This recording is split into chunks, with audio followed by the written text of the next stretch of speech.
Hey, folks, welcome to another episode of Peach Pun of the Podcast. I am Jason Pye, joined by Scott Turner. Scott, I'm a little upset at you for two reasons. I have two reasons. Add it to the list. Hang on. Let me grab a pen and paper. And it's got this scroll over here. Get ready. Well, the thing is, I'm mostly kidding, unlike probably the text messages you're getting right now. But I'm upset with you for two reasons. So I scheduled a Zoom with Scott yesterday, and I expected, because I'm an expert in the subject too that we were discussing, and I expected to do, a fair amount of talking. I might have gotten 5 words in during this Zoom. The topic is something we're both passionate about. Yeah, but I'm the one who wrote a 40-page paper about it. I'm the one that created 15 pieces of legislation based upon your 40 pages of data. And secondly, the intro music. I have revised and extended my music. I actually got this new processor and re-recorded all the guitars and stuff, and it sounds amazing. And I sent it to Scott, and Scott's lazy ass hasn't updated the bumper music yet. Well, part of the problem is every time the butterfly farts in my neighborhood, my power goes out. So I'm dealing with that. And I was in the middle of trying to get the agenda together for a recording session that would have had Buzz here last night when the power went out. And so I just didn't have time. Before we get into national politics, Scott? Yeah, so we have our friends at Americans for Prosperity who are partner level Patreons, which means that they financially contribute to help us keep the podcast going. They wanted me to let you know that they were congratulating their endorsed candidates in successful Georgia state legislative races. This is an organization knocking on over 50,000 doors to help these Republicans continue to be able to serve in the legislature, or for some of them to win an election for the first time. They are Greg Dolezal, Kay Kirkpatrick, Ed Setzler, and John Albers in the state Senate. And in the state House, Jan Jones, Mike Cameron, Jason Ridley, Joseph Gullett, Todd Jones, Jenny Earhart, John Carson, Scott Hilton, Chuck Martin, Deborah Silcox, Josh Bonner, Matt Reeves, Sue Hong, Ray Martinez, and David Jenkins all won re-election. And then, of course, Sandy Dotton-Tucci knocked off a sitting Democrat, also endorsed by Americans for Prosperity. To learn more about Americans for Prosperity, head on over to afp.org.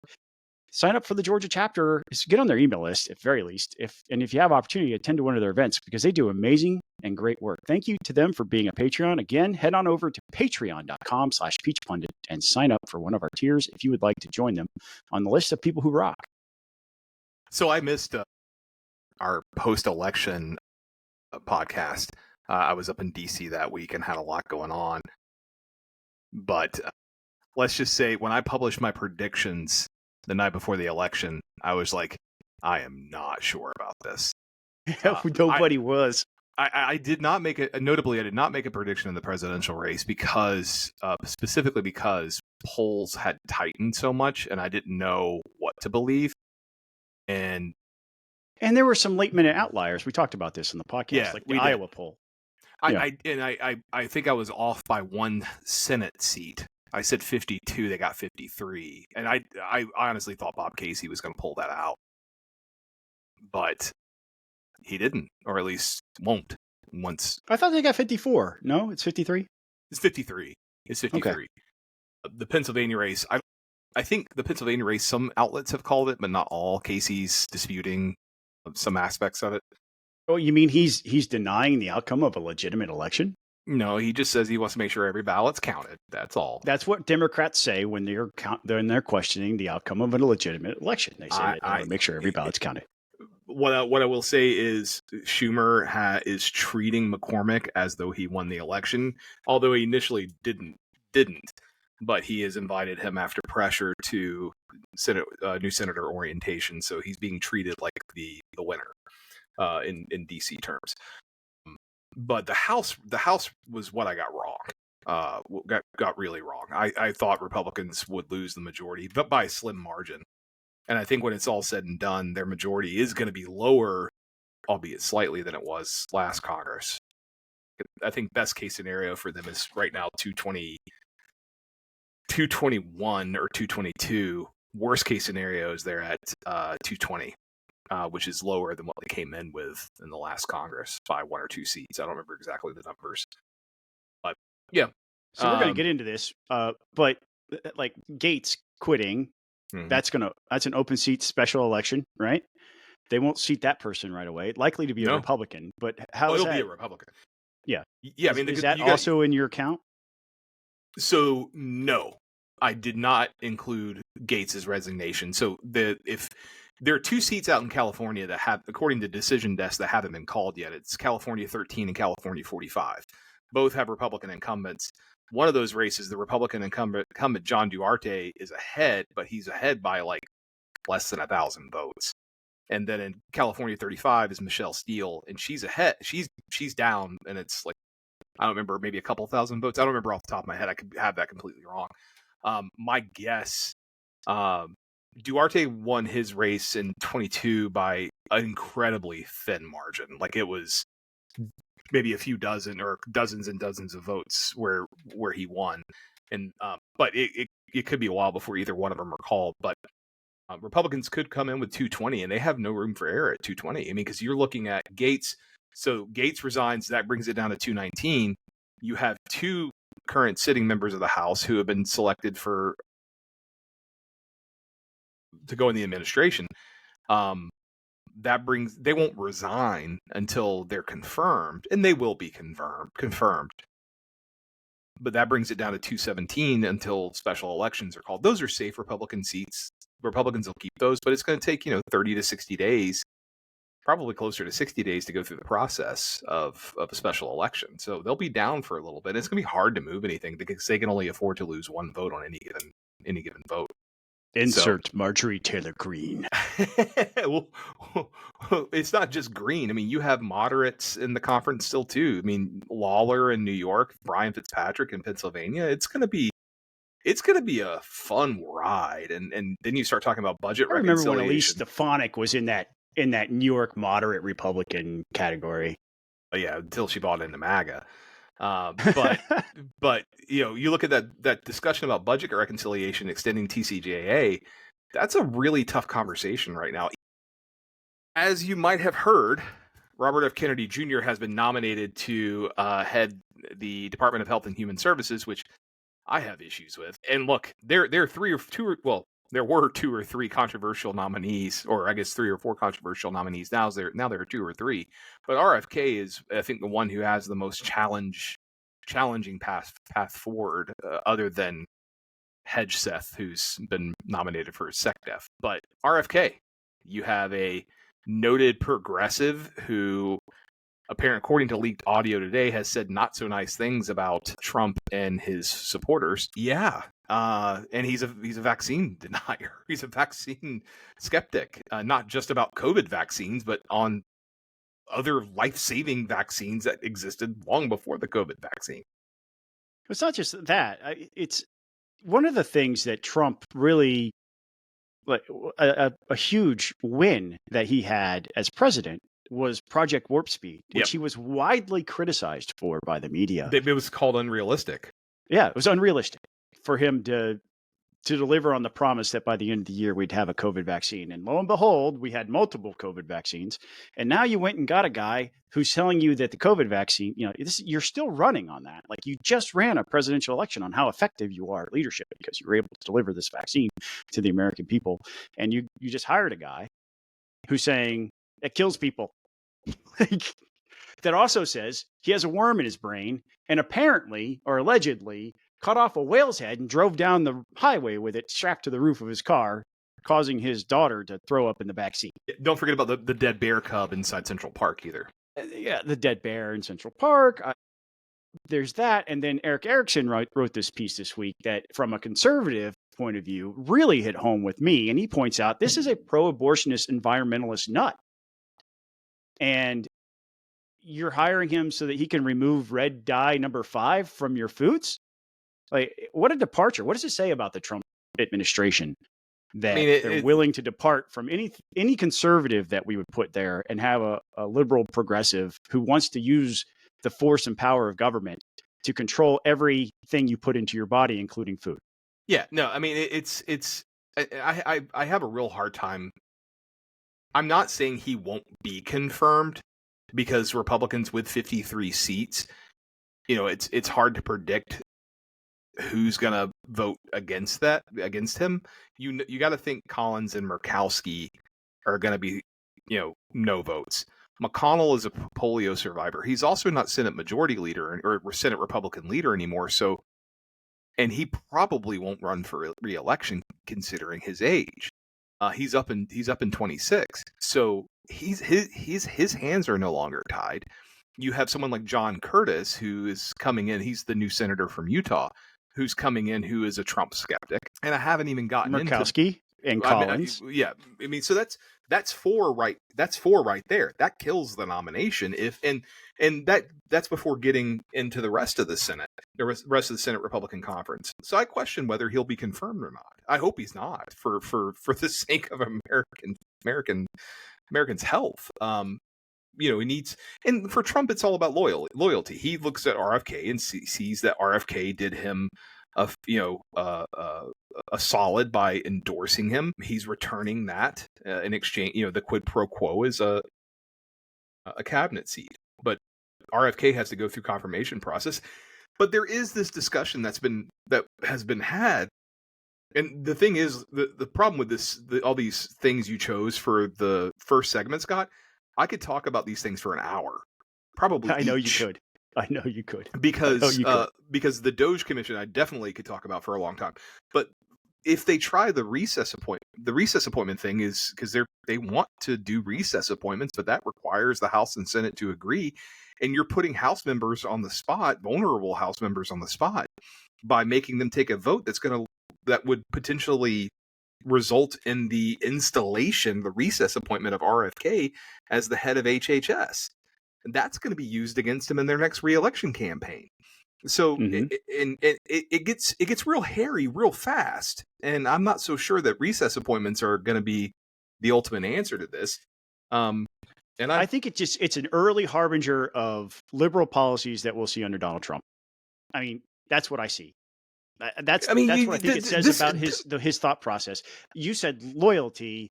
I see a lack of anchoring to any type of political ideology. Well, that's true too. To elevate loyalty over policy is what I think. In combination of what you're saying and what I'm saying is, he values loyalty over what this person would actually do in the job. The better way for both of us to put it would have been transactional.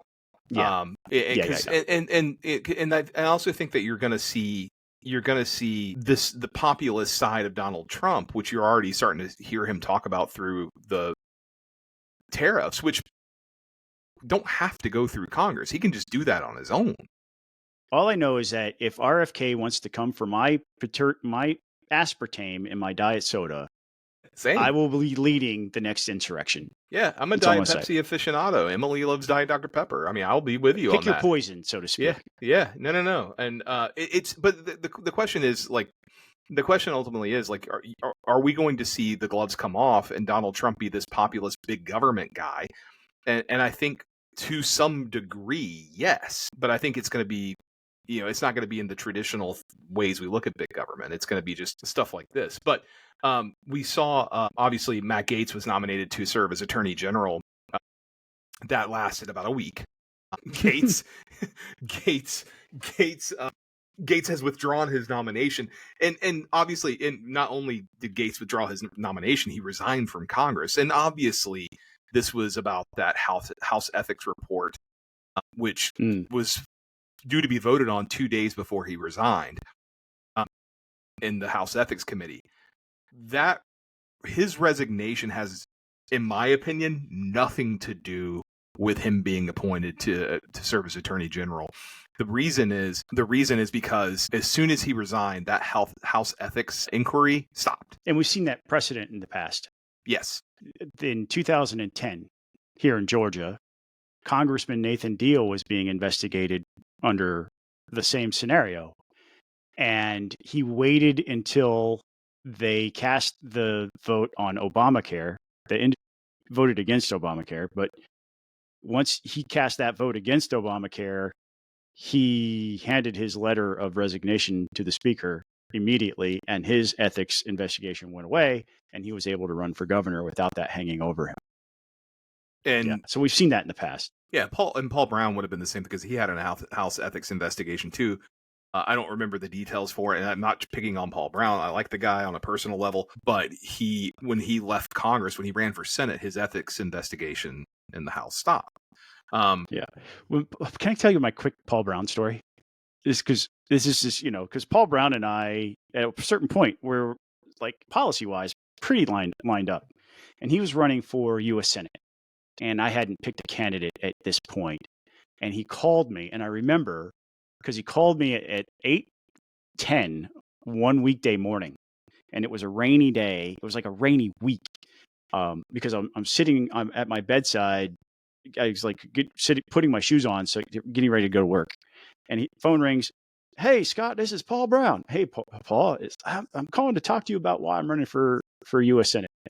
And before I could get a word out, he gives me his elevator pitch and then his longer pitch. And then for 7 minutes, I don't get to say a thing. I know how that feels. The next day, at the same exact time, I get another phone call, and it's Paul Brown, day number 2. And he's like, "Hey, Scott, it's Paul Brown." I was like, "Hey, Paul, it's been so long since we talked." And I was kidding. He goes, "Yeah, let me tell you, I'm running for U.S. Senate." And it's like, he had the same call sheet from the previous day, and he just hadn't checked the box next to my name that he'd spoken to me. So he goes through the whole thing before I could get out another word. And then I'm like, "Paul, we talked yesterday." "Oh, yeah. Okay." That's my Paul Brown story. Sorry. So, when I mentioned Gaetz, when Gaetz leaves, this thing supposedly dies. Well, you had the added wrinkle of Gaetz has now been appointed to or nominated to serve as Attorney General, which created this whole thing about whether or not the report should still be released, considering it was damning enough, I think, for Gaetz to resign. For him, well, we don't know what's in it. In fairness, well, we've heard rumors of what's in it. 30 minutes before Gaetz pulled his name today, CNN contacted Gaetz about a second allegation involving another underage girl. Gaetz. Okay. Yeah, and then Gaetz pulled his name out. Phrasing. Well, there is that recording with him with the Democratic staffer where he's like, "You've got some great assets," or something like that. I hadn't heard about that. I might be way off, but it's really super creepy. He called up and left a voicemail for this young Democratic staffer. Like we think you've got a real bright future type. It was all the coded terms they use, but sort of overtly sexual in some of the comments. Well, the question, actually, I do vaguely remember that now. The question then becomes like, who replaces Gaetz on the list? Nobody really knows because Mike Lee doesn't want to lead the Senate, according to what I've heard. What about Josh Hawley? I don't want Josh Hawley to get it. You don't, but I'm asking, has his name been mentioned in No, his name hasn't. His name hasn't. Not to my knowledge. I do know that he interviewed a bunch of people for the Post. Didn't really, according to what I've read, didn't really like his options. I know one of the people who he interviewed for that.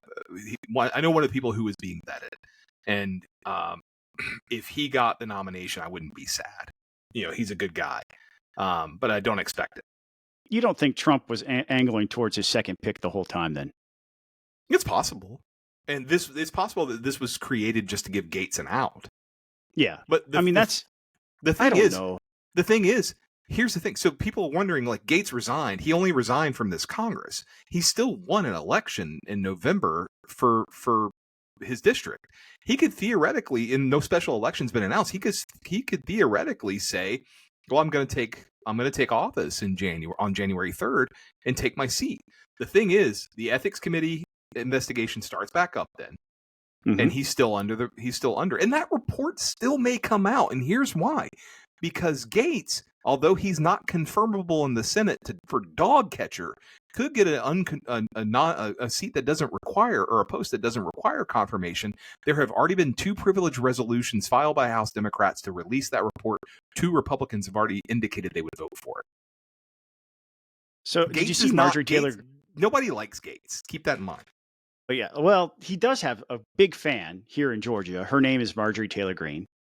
And Marjorie has been all over the place saying things like, if you release that report about Matt Gaetz, I'm going to make sure all of the beans are spilled about all the sexual improprieties in Congress. And I'm kind of like, your terms are acceptable, Congresswoman. Please proceed. Go ahead. No, we deserve to know. If there's a lot of garbage happening up there, if our nation's leaders have lost their way, the American people deserve to know. Why are you holding back? It's not like you to hold back, Marjorie. Let's get to it. Spill it. I don't care so much about the personal lives of politicians as much as I do obeying the law or not engaging in acts of criminality. That's what I care about.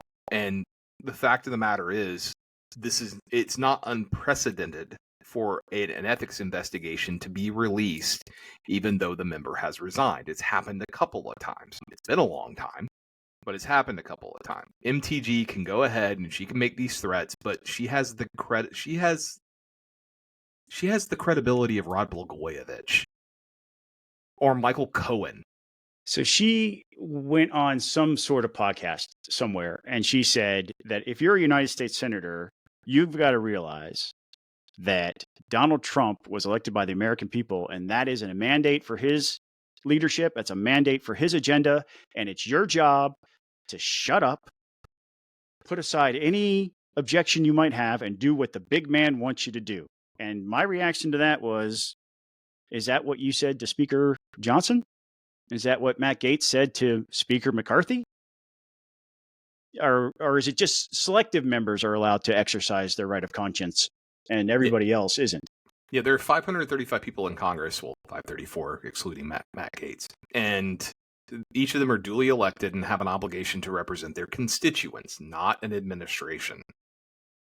And it's right. It's not. There's an oath of office to that effect. Yeah, exactly. And Marjorie Taylor Greene can wail and gnash her teeth. How's that for a biblical reference? As much as she wants, but the fact that nothing changes the fact that each person is going to act accordingly based on what their constituents want. Having said that, I'll also say that Donald Trump doesn't have a mandate. He got less than 50% of the popular vote. Again, he got more than he got in 2016. Top vote getter. Yeah, top vote getter, no, but not 50% plus one. No. And I'm not saying he wasn't the top vote getter. He won the election, and he has. Oh yeah, he has more than 300 electoral college votes, but he got under 50% of the popular vote. Half of Americans, more than half, slightly more than half of Americans, 50 plus percent and some change, didn't voters of voters. Excuse me. Yeah, elected or chose someone else. Yes. So that is not a mandate. In Georgia, he'd be heading to a runoff right now. Correct. Yeah. But, moving along, because I know we have a ton of stuff to discuss. Let me tell you, and I'm doing some math here. You can skip the Dr. Oz. No. I am already here. And I'm just adding up. I'm adding up some numbers real fast. But Dr. Oz has been named as the new head of the Centers for Medicare and Medicaid Services. And while I'm not going to get into detail the special interest I have in this, this organization, this entity, which sits under the Department of Health and Human Services, no less, is responsible for $1.535 trillion in outlays. That is Medicare and Medicaid spending, projected spending for FY 2025. I don't know that a television personality who happens to be a medical doctor, I'm not saying he's not, but I don't know that a television personality is the person I want in this position. My one and only comment about Dr. Oz is I think it rounds out the cast of this new reality TV show that's known as the Trump administration beautifully. That's the only thing I have to say. I mean, maybe he can tell us how to make coup d'etat, because that's what he got. That was a big knock against him in 2022, that he was out of touch with Pennsylvanians, because he did a video about how to make coup d'etat. He did. I thought for a moment you meant like lead a coup d'etat. No, isn't it pronounced coup d'etat? I don't know. Just saying. I don't know. That's a joke, Jason. So Elon Musk and Vivek Ramaswamy are starting this thing called the Department of Government Efficiency, better known as DOGE, because memes. to look at government efficiency. They're going to look at federal spending and regulations. I have a lot to say about this, but I'm going to try to condense it down once we start talking about it. But I will note that House Oversight and Accountability, that's what it's called now, Accountability Committee Chairman James Comer, is creating a DOGE subcommittee, and that Marjorie Taylor Greene will chair. So you ask me if it's a joke. I would say that it's a decent idea that could get us that could allow us to start having a conversation about needed changes to federal spending. 74% of federal spending is mandatory spending or interest on the debt. Only 26% of federal spending is deemed as discretionary. That's what Congress argues about every year. I have a chart that shows this. I could post it on Peach Pundit. I probably should. But unless you're going to start talking about that 74%, I don't know what you're doing to accomplish anything, because you could cut all non-defense discretionary spending and you're still going to run a massive budget deficit. So I don't know what we're doing here. And then let's also remember that Musk and Ramaswamy are highly polarizing figures. So the credibility of this is going to be questioned outright. So Scott, before I go into my longer rant, I want you to chime in. Yeah, I have a great deal of respect for Elon Musk, the capitalist who uses his own resources to make big things, do big things, cast giant visions, land rockets on boats, like it's just incredible things. Satellite internet, high speed internet. I mean, he's got his finger in a lot of different pies, and that Elon Musk, I think, is just tremendous for the human race, frankly. But as a conservative, am I the only one who sees the irony that government is so inefficient that we have to create a new department to deal with its inefficiency?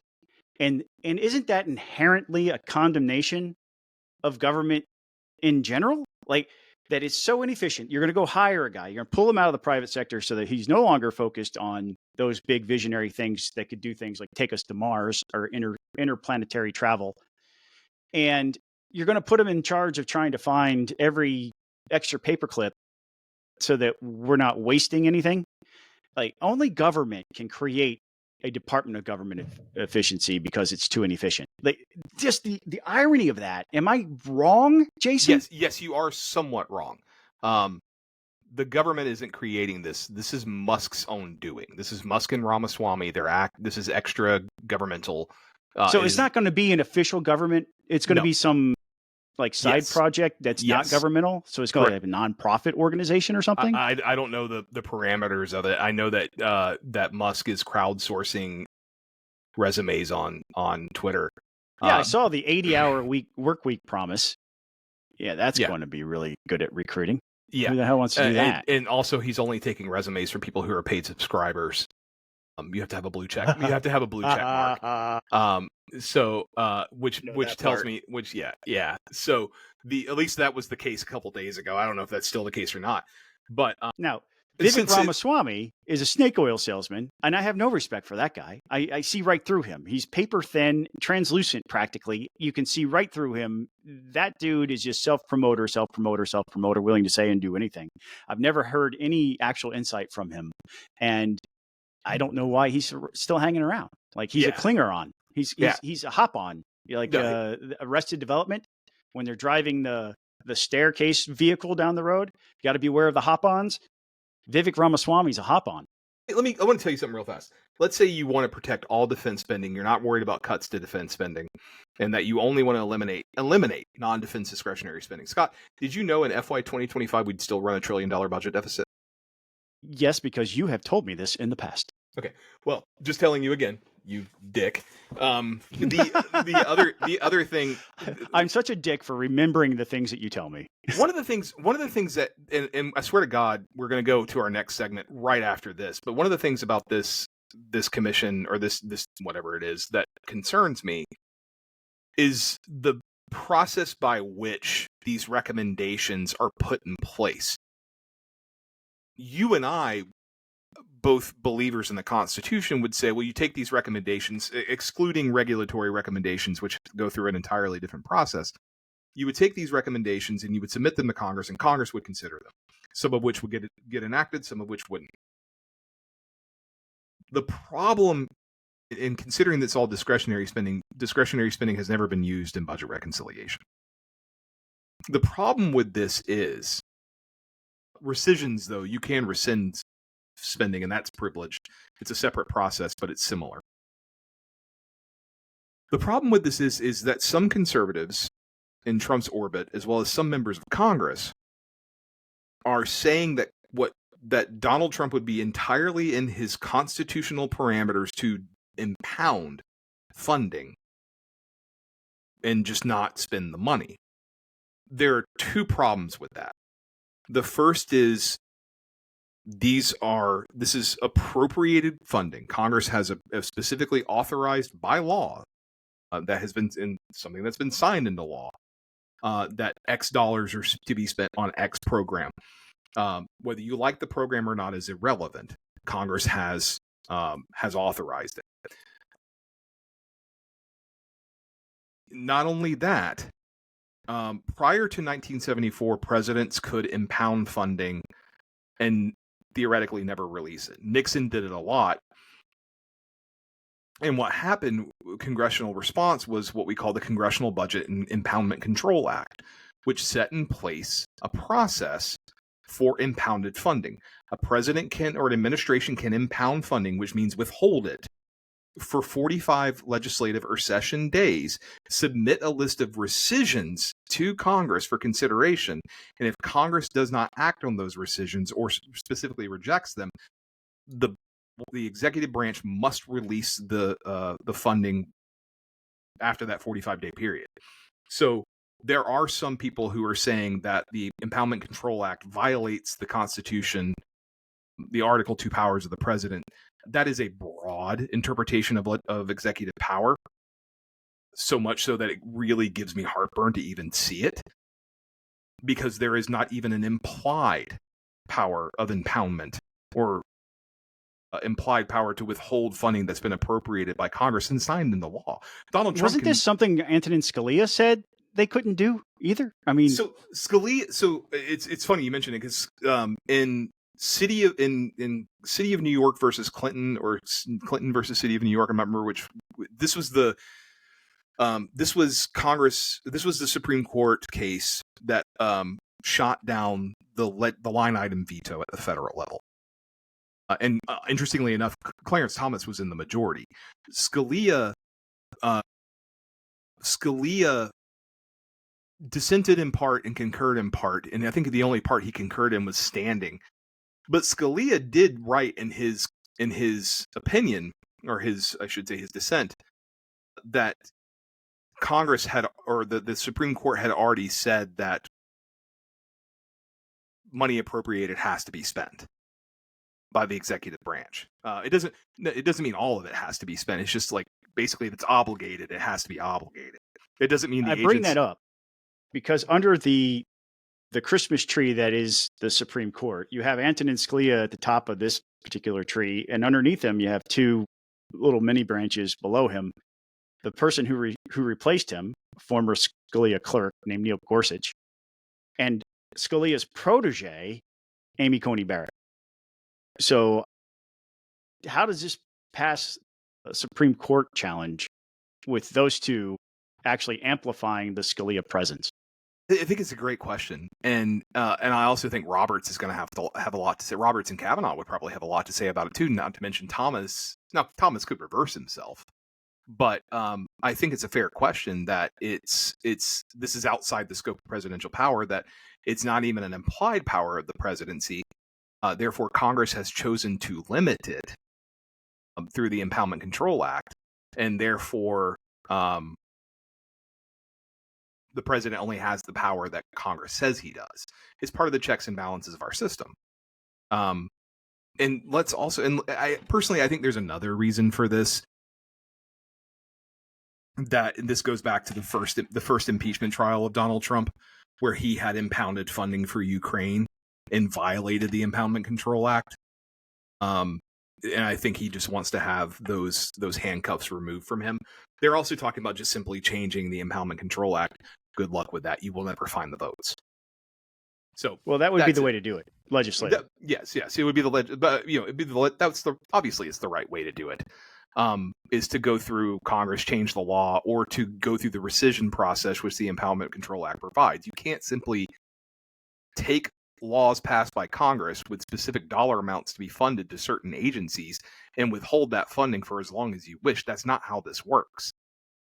And this is one of those norms I'm worried about this new breed of conservative not caring about. Because I swear to God, I thought we gave a shit about the rule of law. We do. Well, you do. I do. but you're not one of the new breed of conservative. You're a traditional constitutional conservative. Well, I am a conservative. These other people, they're not conservative either. They're populist. Yeah, no, they are.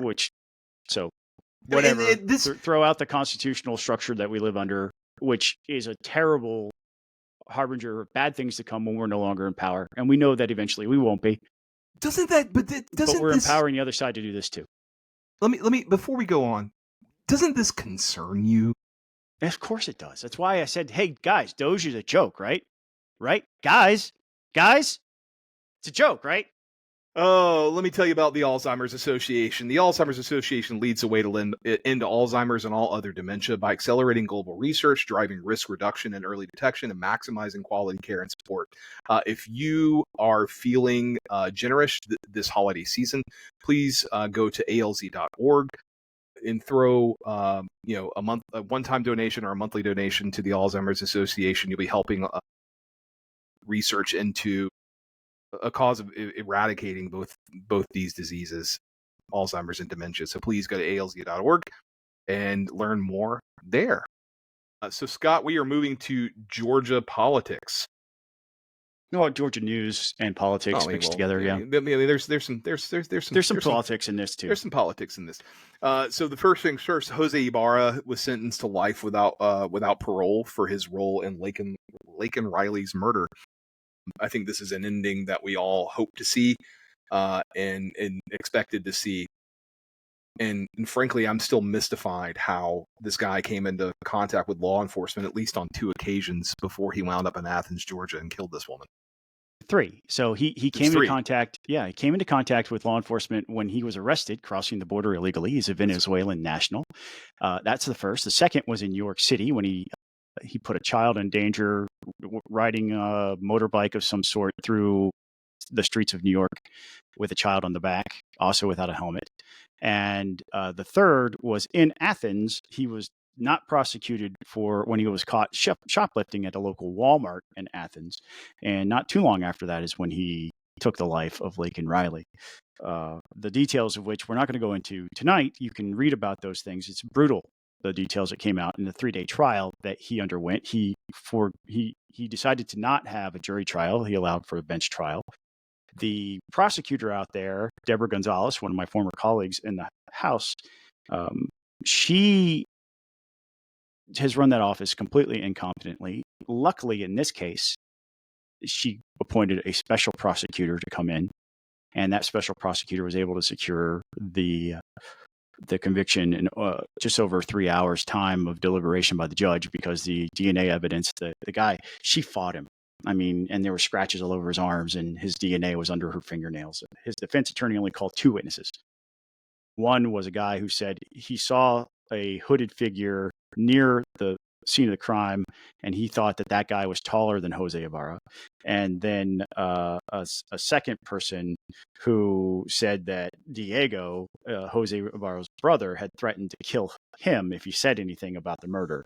So the defense attorney was trying to blame Jose Ibarra's brother for Laken's murder, but the DNA is there.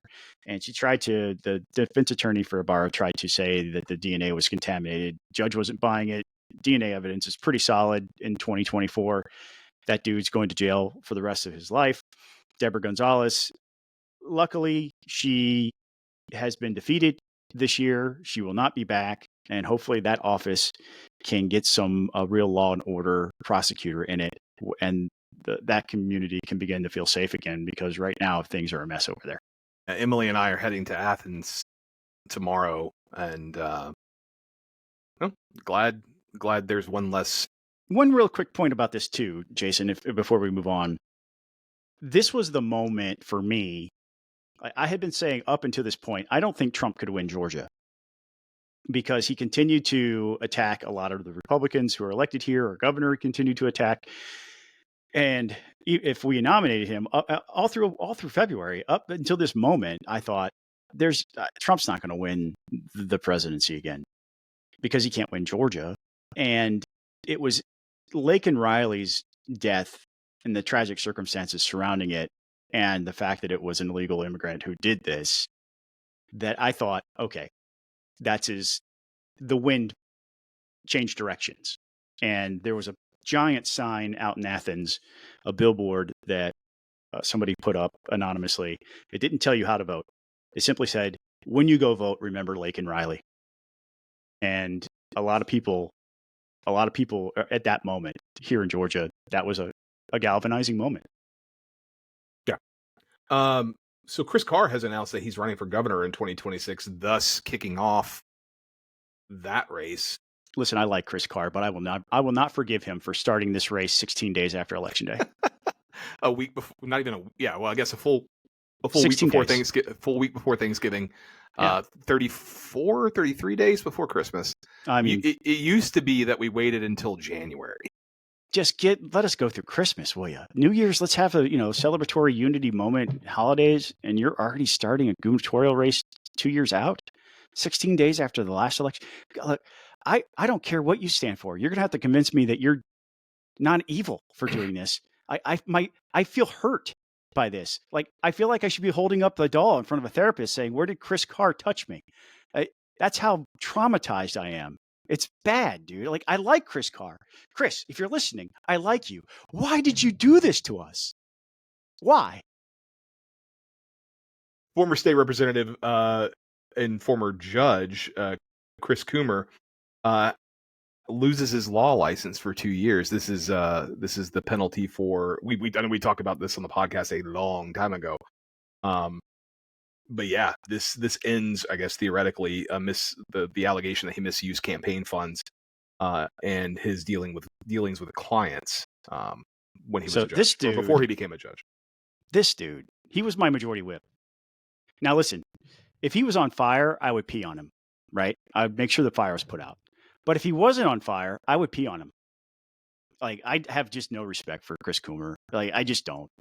He was a complete ass the entire time I knew him. Well, actually, the first year and a half, 2 years that I knew him, great guy. Something clicked where he became like this ultimate arrogant dude, elitist, like look down on everybody. I'm way better than you. At one point, from the well. Is that what it's called? Because I'm not sure. I think it's called getting into leadership. Well, I think it's called being a dick, because it wasn't just me that felt this way. At one point, Chuck Martin, who one of our AFP endorsed candidates who won and was congratulated earlier in this podcast, a representative from Alpharetta, who knows retirement systems inside and out, is a retirement system expert, subject matter expert, is questioning Representative Coomer when he's in the well. And Coomer gets so flustered that at a certain point, he looks over at Representative Martin and he says, "Representative, I can explain it to you, but I cannot understand it for you." Like, basically calling him, and everybody in the chamber is like, "Ooh," like, because that was serious breach of etiquette. Like, you've attacked the man's intelligence, and everybody in the room knows he's a subject matter expert. But he was a governor's floor leader, then he's a whip, and so he had a lot of juice, and he was not afraid to use it, and he didn't care that you knew that he thought you were a douche, or vice versa. He just didn't care. And it does not surprise me that this is the type of guy who would go and rip off one of his clients to the tune of hundreds of thousands of dollars and then get removed from the bench. He used his campaign funds for private vacations. This is all adjudicated stuff. I'm not saying allegedly. This is stuff that was proven to have happened. And this is why he got to a point where he was taken off the bench. He was removed from the bench by the state Supreme Court. And they decided ultimately, we're only going to suspend his law license for 2 years. Now, here's the thing with that, right? This is what I heard. Anybody else, and they're never practicing law again. This guy had some great attorneys, is the bottom line. So That's all I have to say on that story. Some election fallout here. Congresswoman Nikema Williams, who is the chair of the Democratic Party of Georgia, is facing pressure and even facing calls for her to resign after a less than stellar performance in Georgia in the 2024 presidential election. Mainly, it's not resign from Congress, but resign as chairwoman of the Democratic Party of Georgia. Thank you for that clarification. Scott just couldn't help but hear his own voice. That's what that was. Mm-hmm. Yep, that's what that was. So definitely wasn't because you weren't clear. Definitely wasn't. I know. Anyway, in any event, Democrats lost Georgia, but anybody could have seen this coming. I mean, it was a state that was theoretically in play. Some polls had shown it in play. But if you guys recall, after early voting started, we started seeing the numbers coming out of some of the rural counties in the state, or counties that are not in the immediate metropolitan Atlanta area. They were alarming for Democrats. It was clear that they were going to have a problem. Donald Trump lost by 11,780 votes, and Kamala Harris lost by 115,000 votes. Let's just make, it was a massive swing. But was that Nikema Williams' fault? Or was that just because you guys nominated a candidate who had never gone through a primary process, had never won a single state when she did run for president as an individual candidate, and was tied to things like that commercial where, in her own words, said she wanted to use taxpayer funds to finance transgender prisoners' transition surgeries? That had nothing to do with it. You're going to blame Nikema Williams for that? I don't know. Democrats never really responded. It never really responded at all to that particular ad, but that was a policy that started under Trump. I'd have to go back and find the article. Please don't ask me to. But the problem I see here, just looking at the exit survey from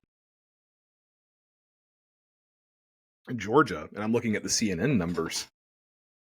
The reason she lost, she got 5% of Republicans in the state of Georgia. Trump only got 2% of Democrats, according to the exit poll. The reason she lost is she lost independent voters by 11 points. And, you can, Emily and I had plenty of conversations to this effect that, I, as someone who loathes Donald Trump, do not hold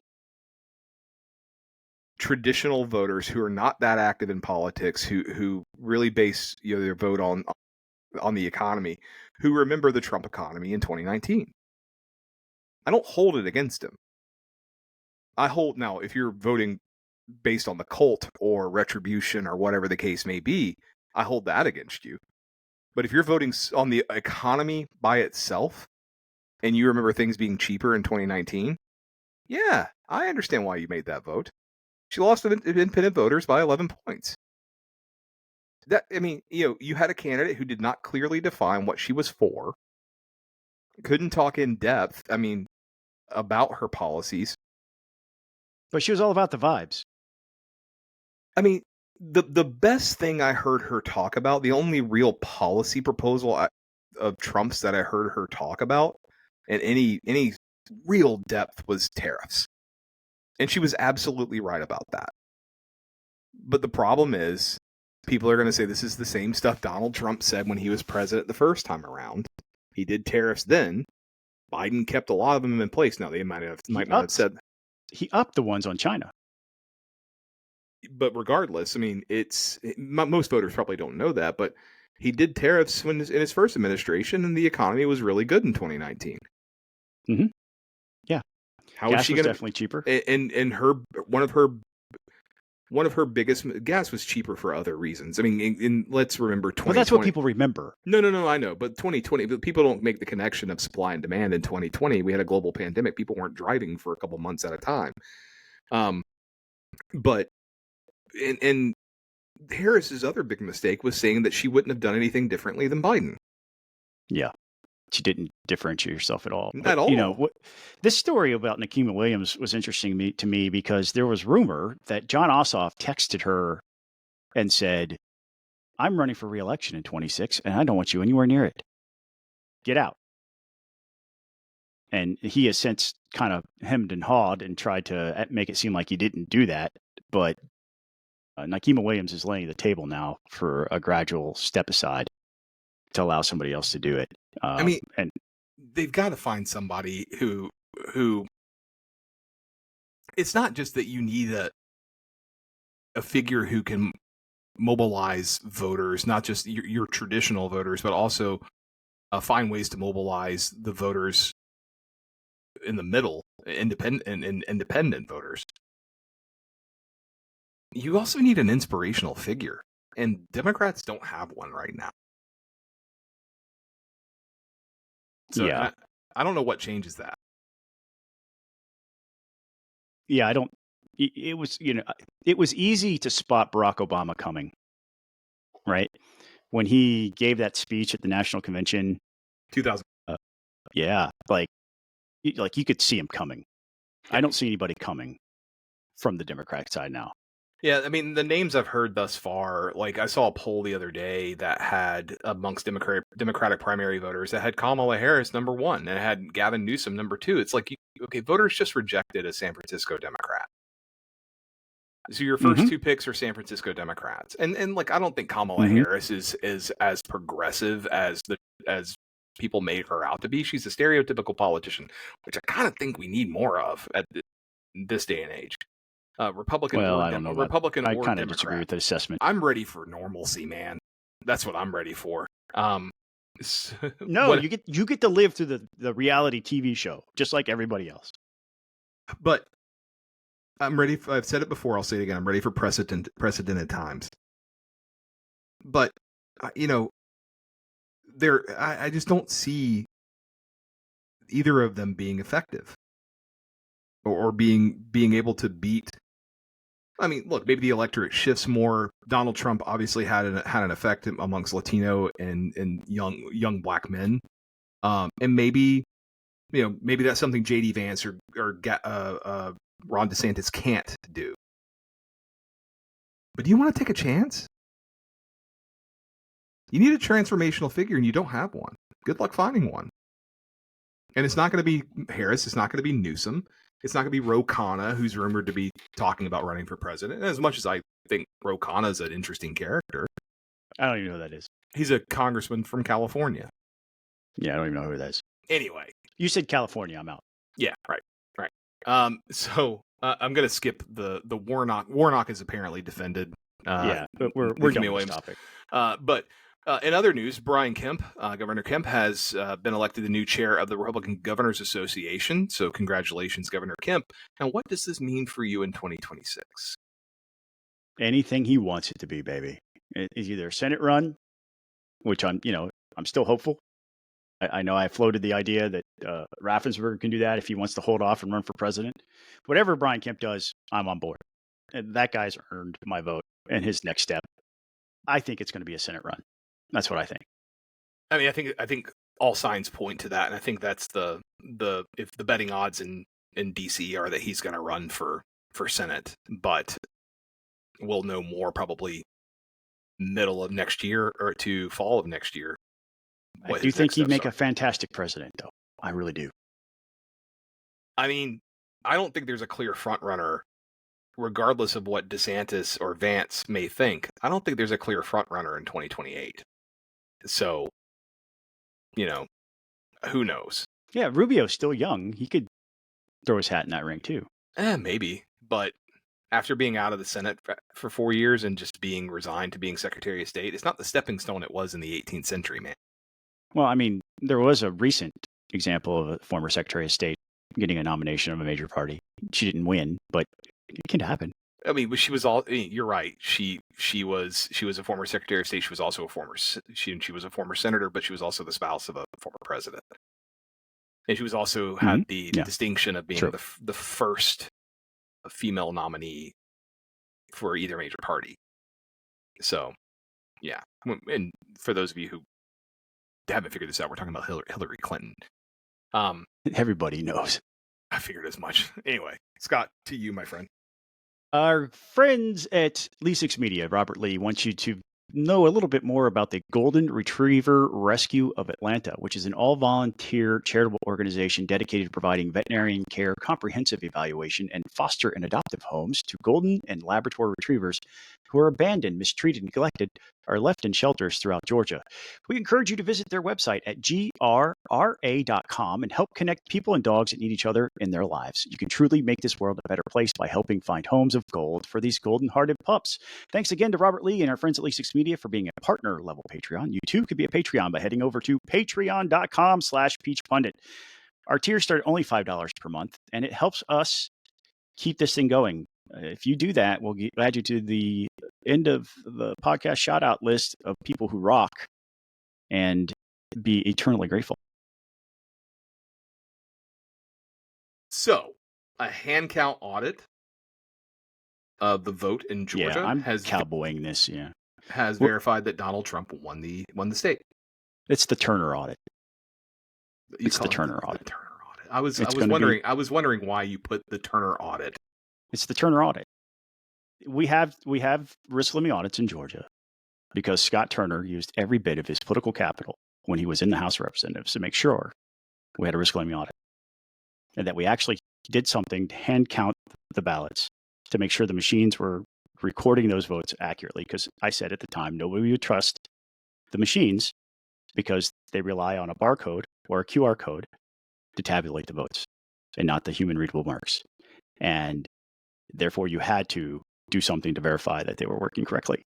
So I'm cowboying this. At least it's not the Turner Diaries. It's the Turner audit. It was completed this week. 750,000 votes were selected because of the margin of victory. 95% confidence level was reached. They found a discrepancy after counting 750,000 ballots by hand of 11 ballots, which is a statistically insignificant number and also means that it's more likely that the people who were hand counting the ballots got it wrong than the machines. So let's the Georgia morons, idiots. You mean Georgia nerds? Georgia nerds. They are still on this thing about 2020 in response to not just 2020, but this election too. Oh my God, are you serious? Yes, I'm serious. Like in the agenda for tonight, I linked to one of their tweets attacking Brad Raffensperger because this election was also illegitimate. May I do a dramatic reading? Yes, please. Brad, nice try. Please explain double votes, deceased votes, felon votes, mentally incompetent votes, phantom votes, in-person votes when the polls were closed, backdated reg dates, false qualified list of electors, backdated in-person votes, backdated absentee ballots, and more. Same criminal patterns. It's all in your files. We're just getting started.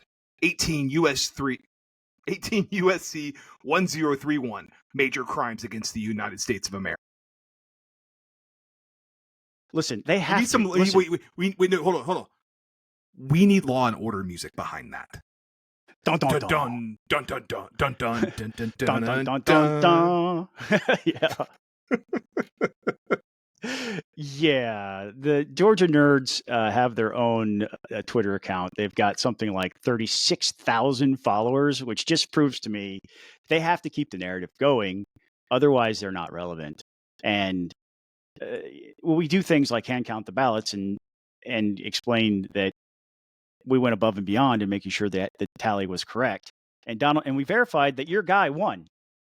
Your preferred candidate won this race in Georgia. And you're still attacking Brad Raffensperger as if he was in each polling place doing these tallies. Like, come on, man. Just give up the grift, please, for the health of the country. And since we discussed this earlier, Donald Trump has apparently chosen Pam Bondi to be the new Attorney General. Is that the person that you were excited about? No. Okay. I don't know much about her. She served as Attorney General of Florida from 2011 to 2019. So, okay, yeah, that's not a bad resume. Yep. Let's see, where are we now? So Final Four, RCV, ranked choice voting. lives on in Alaska by several hundred votes. Fewer than 700 votes. I did say several hundred. And Republicans won using it. Everything. Imagine that. They won everything. Everything. Now, listen, I get really antsy when the media calls Alaska a ranked choice voting system. It's not just ranked choice voting. The reform in Alaska, which was set by a constitutional amendment, eliminated party primaries. And so they use a system called Final Four, Final Five. Everybody runs in the primary against each other. So you go and you vote one time for your favorite candidate. You get one vote. You walk in. I want to vote for Nick Begich or Mary Patola or the Libertarian candidate or another Republican or a different whoever, right? There could be as many candidates on the ballot as want to run. And only the top 4 advance to the general election, which puts this weird scenario where, in this particular case, you had 1 independent, 2 Democrats, and 1 Republican on the ballot in the general election. And Mary Patola had won this a couple years ago in a special election, primarily because one of the candidates was Sarah Palin. And Sarah Palin was not a very good candidate. A lot of Alaskans will never vote for Sarah Palin ever under any circumstances. Sarah Palin's in-laws, as a matter of fact, endorsed Nick Begich in that race. Nick Begich came in third. A third of his voters voted for Mary Patola in the runoff. And so in that general election, it is you have to get the 50% plus 1 in the general election in those final 4 candidates, and they use a ranked choice ballot, which is why the media calls it ranked choice voting. But it's a much larger reform than anything that we've pitched here in Georgia or anybody's thought about doing here in Georgia. It's just not ranked choice voting. It's far bigger than that. And so, and there's a lot of questions about whether or not parties should be allowed to have primaries. And, and I think First Amendment right allows parties to kind of get together and decide this is who our nominee is going to be. That should be a shock to no one. I've said that many times.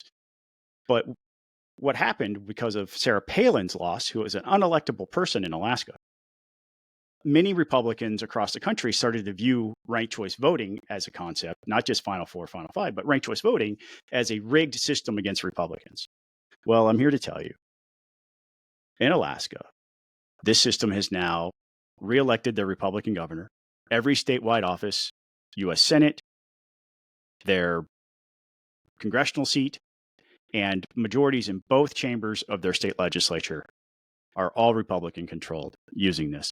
So congratulations to Nick Begich for not just being able to go to Congress and serve Alaska for the next 2 years at least, but also for proving to Republicans across the country ranked choice voting as a concept, and even Final Four, Final Five, shouldn't necessarily be a scary thing.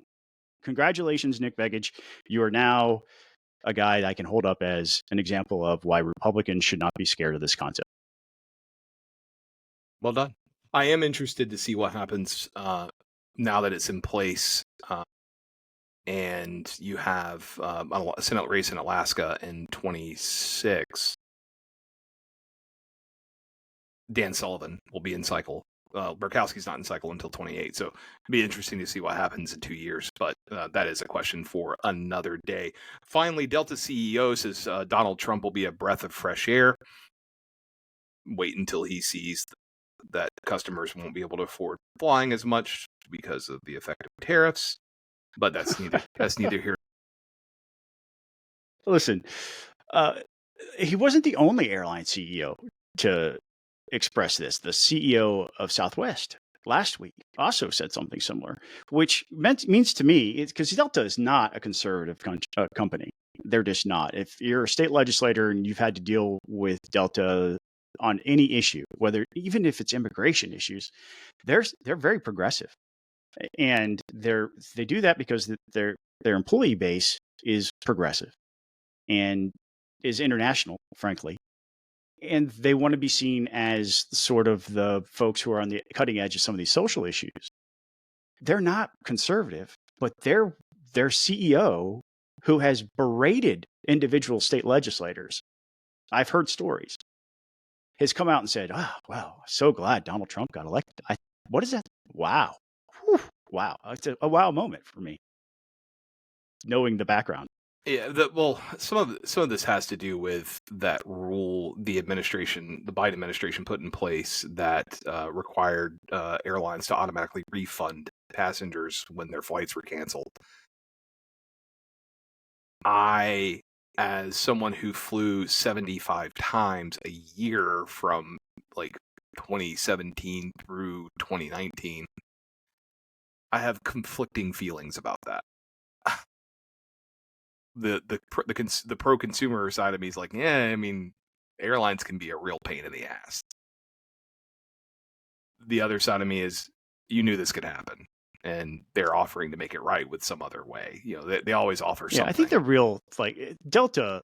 I just happened to be traveling when Delta had their meltdown earlier this year, and it was a cascading CrowdStrike. Had this cascading failure. I was in Seattle when that happened, trying to get home, and luckily my flight didn't get canceled, but all the flights around us did get canceled, and there were people there was a gate agent saying, "We're not paying for your hotel room. We're just canceling your flight. If you're trying to get home, sorry." Which was opposite of what the CEO had said publicly. He had said, "Send us your receipts. We're going to reimburse you for whatever charges you have if you're trying to get home and you get delayed because of this." But it created a real public relations nightmare and an opportunity for the Biden administration to sort of step in and say, we're going to be a champion of the people here. And I think it rubbed CEO Bastian of Delta the wrong way. And it has had a lasting effect to the point where he's actually willing to say out loud in this environment, boy, Trump's going to be a fresh air. He's going to be a breath of fresh air. Wow. That's all the time we have for this week. I'm sorry to have to rush off, but I have food waiting downstairs for me. I will be in Athens tomorrow through Sunday morning. I'm going down to watch my beloved Georgia Bulldogs play UMass, the Minutemen, coming off a big win against Tennessee. So I'm very excited. And Emily's never been to Athens before. She took me to Blacksburg a few weeks ago to see a Virginia Tech game. I got to see Georgia Tech lose, which was awesome. Sorry, Buzz, you're not here to defend yourself, your beloved team. Actually, Buzz is at the Tech game right now. But yeah, get to take Emily down. Also got to give, it's kind of fortuitous the way this worked out. A buddy of mine in DC who has season tickets gave me 2 tickets to the game. And then another friend of mine offered me 2 tickets in the club section. So I'll be sitting in the club section. I was able to give the 2 tickets that my buddy gave me to a guy I went to high school with, so he could take his soon-to-be 9-year-old boy to the game. So we're all going to meet up, have fun, talk, shoot the shit, and catch up, which we haven't been able to do in a while. So I'll say, Scott, to you, but go Dogs. Thank you to our friends that we call the people who rock. These are the people who voluntarily head on over to patreon.com/peachpundit and sign up for one of our tiers. They are Tony West and Friends and Americans for Prosperity, Ari Schaefer, Benjamin Hurst, Bill Werkheiser, Bo Brandon, Brett Harrell, Colin Martin, Jeff Cobble, Hank Burnham, James Hall, John Vestal, Mike Buchert, Reed Powell, Ron Daniels, Ryan Grand, Ryan Purvis, Shannon Ferguson, Stuart Wilkinson, and our anonymous contributor. If you too would like to be anonymous, we'll keep your name on the down low, but please do head on over to peachpundit.com. I'm sorry, patreon.com/peachpundit. Also find the blog at peachpundit.com. Find Jason Pye at PYE on Twitter. Oh, no. I have moved to Blue Sky. Yeah. Whatever. Dude, no. You'll be back. You'll see. You'll remember you belong to me. You'll be back. Time will tell. You'll remember that you loved us well. Buzz Brockway is on Twitter at Buzz Brockway, and I am at Scott23. Just remember, Scott's a 4-letter word, SCOT23. All the music you hear on our podcast is original by Jason Pye. This podcast is produced by me, Scott Turner. It is owned, published, and starring? No, not starring, but I'm on it. Scott Turner. Thank you for listening. Make sure you like and subscribe and recommend to a friend. Thank you.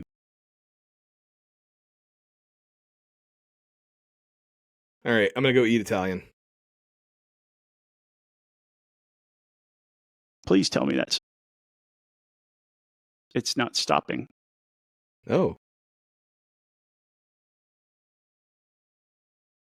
All right, leave. But it says uploading. It says we're recording. Yeah, I'm trying to get it to stop, but it won't stop. All right, I'll leave. All right. Bye.